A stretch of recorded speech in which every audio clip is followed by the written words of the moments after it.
Oy, nandito na naman yung aking asawa sa kanyang garden. Kailan ba mapipita siya mga yan? Ang tagal naman.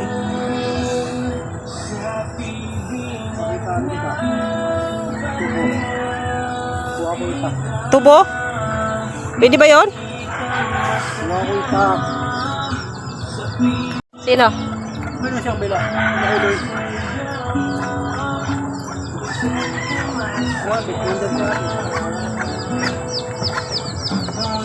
Oy, may tao pala doon.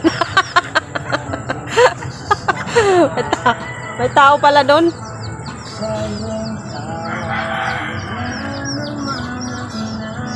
Ayun oh, may tao doon sa taas sa bubong.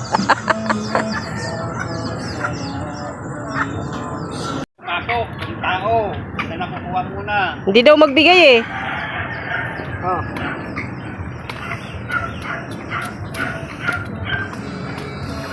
Ayan, tubo. Matamis ba yan? Kasi yung tamis mo. Wow. Ayaw mo ba? Tubo yan eh. Pag tubo, matamis yan.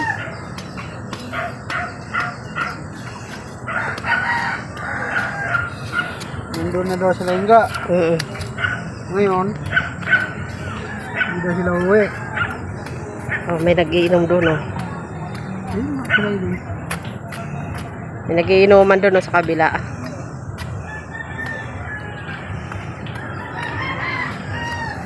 Ang init. Oh, napakainit naman dito. Ayan oh. Nagbilad ang person sa initan. Nagbilad. Kumuha ng tubo yung asawa ko. Ayan o.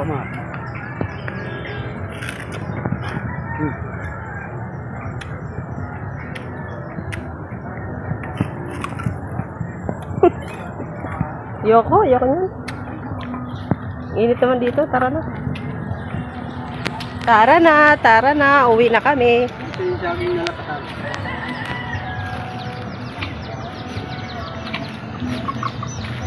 Ang init eh.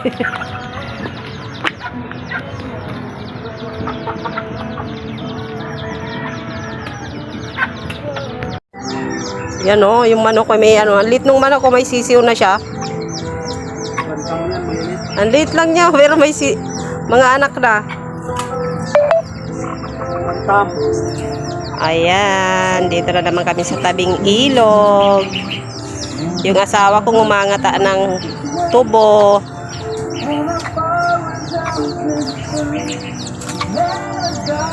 Nung nakaraan nag-video ako dito hapon, kaya medyo malilim. Pero ngayon sobrang init. Ayan.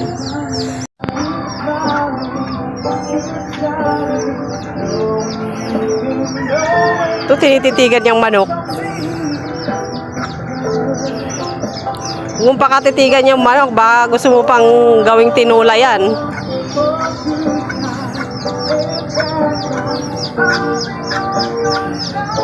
Ayan na, papasok na sila. May pato pa dito.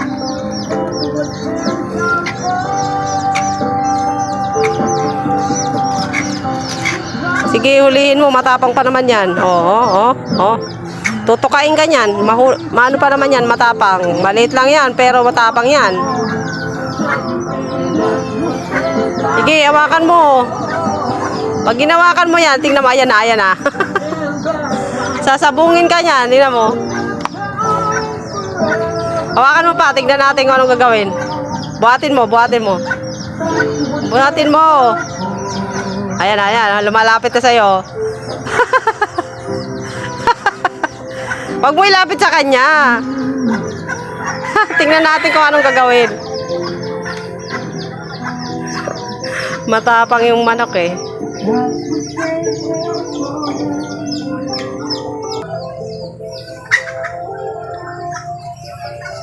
That's what friends are for. For good times and bad times, I'll be on your side forevermore.